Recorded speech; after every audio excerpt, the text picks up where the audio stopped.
Hi guys, it's Izzy, and in today's video we are going to be reading negative reviews of my favourite books. I recently rewatched Kat from Paperback Dreams video that she did on this and I really liked it, so I thought I would do it. I believe Kat was actually the original creator. I'll leave everyone's links down below, but yes, I'm going to be going on Goodreads, reading some of the 1-star reviews for my favourite books and crying, so let's get started. Okay, so one of my all-time favourite series is The Diviners by Libba Bray. Do I talk about it all the time? Yes I do, because I'm a Libba Bray stan first and a person second, so... But my favourite book from that series so far is Lair of Dreams, which is the second book, and I loved it. It was great. I mean, I loved all the books, but that one was my favourite. So let's look at some 1-star reviews. We're going to look at the shorter ones because I can't be bothered to read everyone's essays, so... Yeah, it looks like people are saying nothing happened in this book. The 1-star reviews are nothing happened. That is a lie. So much happened. Where are these people? What were they reading? Not Lair of Dreams, that's for sure. Granted, it was long. Maybe we could have cut it down by like 100 pages. It was like 600 pages. Maybe we could have lost 100 pages. But you cannot look me in the eye and tell me nothing happened in that book. It was action. This was boring to such an extent that I was avoiding reading altogether. How? I accidentally skipped 5 hours of the audiobook and didn't notice for 30 minutes, and when I did notice I didn't care. I liked Ling and Wai Mei though. Well, at least you've got some taste, because Ling is the best character ever, so... Okay, all these people are saying they didn't even finish the book. This is tragic. This book was terrible. Listening to it on Audible was not pleasant due to all of the singing, which went on too long. There is really not that much singing. There is very minimal singing. I didn't even remember that there was singing. That's how minimal the singing was. That's such a weird comment. I didn't notice that at all. Oh my goodness. Okay, literally just every 1-star reviews because no one could finish it. Well, you're incorrect. That's all the 1-star reviews we're going to read of this book because they all just say the same thing. And they are all incorrect. Just kidding, everyone's entitled to their own opinion. I don't care. I love the book. If you don't like the book, that's fine. You know, some of us just don't have taste. So another one of my very favourite series is The Raven Cycle, of course. And I love every single book from that series.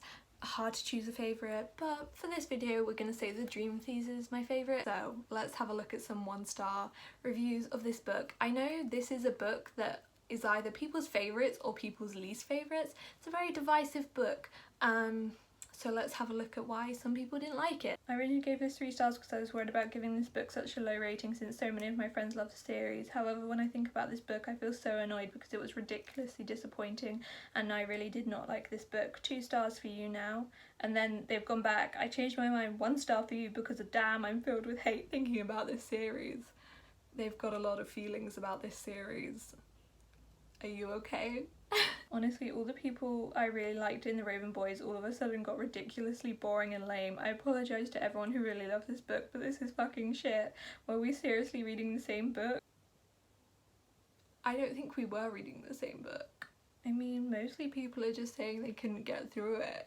I mean, to be honest, I couldn't put it down, so, you know, each their own, but you know. This person says that, first of all, it's quite clear that Steve Utter's style just doesn't work for me.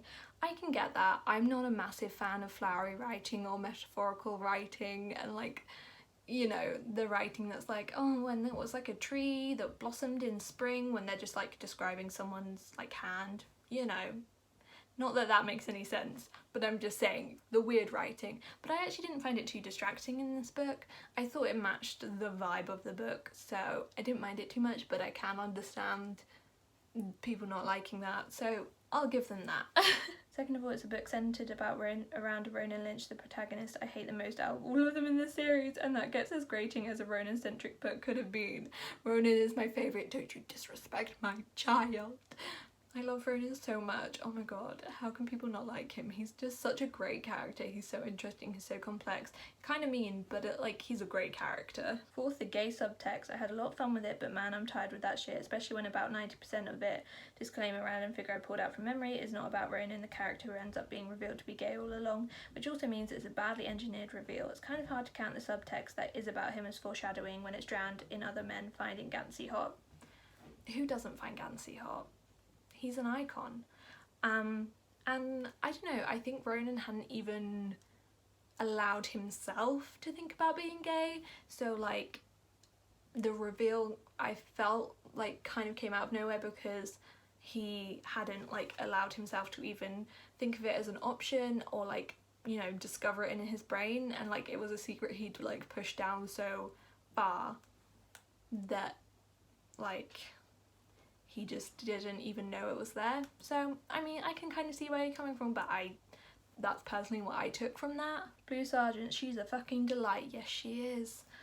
Yet all of the fans seem to look down on her, and so does the author, because she's robbed of her protagonist position. She is kind of robbed. I mean, she's been since the beginning, but it gets worse in this one. Literally all she's there for in this book is a romantic bullshit, and sometimes to passively observe the boys doing something plot relevant. What the fuck? You're not wrong. You're not wrong.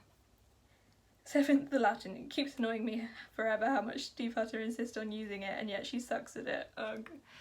I never took Latin, so I mean, you could just string any letters together, call it Latin, I'd be like, okay, sounds right, yeah, for sure.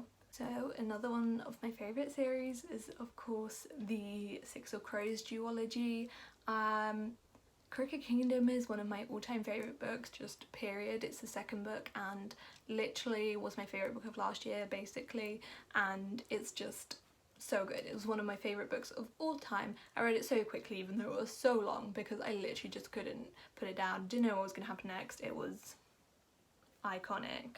I'm just glad that out of 131,000 reviews, only 409 of them are 1 star. So clearly most people have taste. 1.5 stars. I tried, I really did, but Bardugio's storytelling does nothing to me. This is such an overrated book together with Six of Crows. It's overhyped, I'll give you that, but it's not overrated because it's a great book. I really started struggling to finish the book. There was never any motivation to keep going other than getting the money, and the longer that took, the less I cared. No, that is incorrect. There is a revenge plot and it is valid. It's great. It's so good. The climax made little sense to me as a reader because half of it came out of left field and half of it directly contradicted what we've been told. Ah yes, Kaz hid the true plan from even the reader. How genius. No, actually it was very annoying to be left completely out of the plan and be as clueless as the general public. We were told the basic plan, and then once it was in motion it was clear everyone else knew the plan, but the reader missed that little meeting. I liked that. I like to be on the edge of my seat. To be honest, I can forgive a book if it surprises me and keeps me engaged and is fun. So, I don't know. In the end, it made it all seem like a bad Scooby-Doo reveal. Kind of valid, to be honest. With Van Eyck ranting about those meddling kids while the gang congratulated themselves on their brilliance. It wasn't brilliant, it was convenient and stupidly easy. I don't think it was easy. There was some peril at times. The characters were in peril. I felt nervous. I mean, some characters truly were in peril. But yeah, the Scooby-Doo thing kind of makes sense, to be honest. It kind of I mean, you could put it in Scooby-Doo. It's like the Kardashians of books, all hype with no real substance. They ask you how you are, you just have to say that you're fine when you're not really fine, but you just can't get into it because... So, that's all the reviews we're going to read for this book, because not that many people hate it, and to be honest, Six of Crows Who is all about the Scooby-Doo gang. And the final series we're going to look at, because we're going to be here all day if we look at all my favourite series, these are just the ones I felt like would have the most, like the highest amount of 1-star reviews, because like they're the most popular books. And I'm going to look at the To All the Boys I Loved Before series by Jenny Han, because I love that series a lot and I know it's not perfect, so I know people have problems with it. I'm a little bit blind to it because it holds some nostalgia and just comfort for me. And we're going to be looking at the third book because I think that's my favourite, not sure, but we're going to be looking at the third book. And let's see what people have to say. I feel like there's going to be a lot of I hate Peter Kavinsky, and you're all incorrect. So that's just to start off with, you're wrong. Sometimes you need sweet, fun, contemporary to get your mind off of things, but sometimes too much sweets can damage the teeth, Or in this case, your brain cells. I don't have many brain cells left, so I'm good. I mean, like the 2 brain cells left, they're holding on, so good for them. Well, in order to avoid getting your brain cells damaged, I would highly recommend reading something where the main character actually acts their age and not 10 years old like Lara Jean and friends here.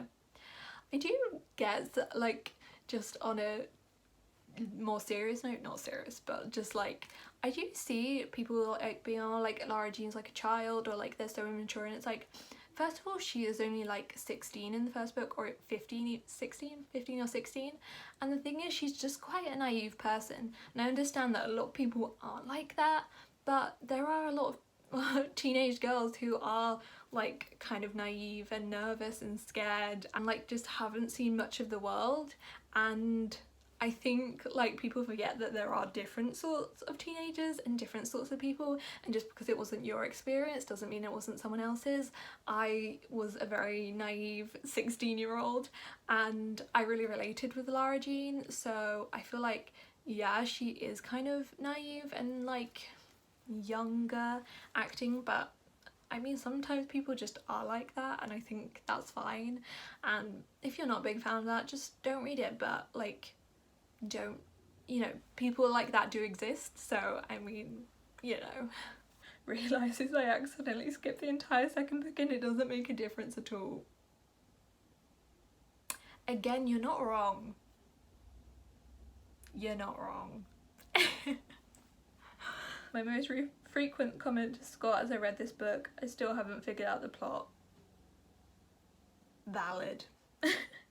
Pros, Peter Kavinsky. Cons, everything else, especially Lara Jean. At least you know Peter Kavinsky's great. This doesn't make a lick of sense. I mean, she just goes to college. What is there to not make sense of? She just bakes and goes to college.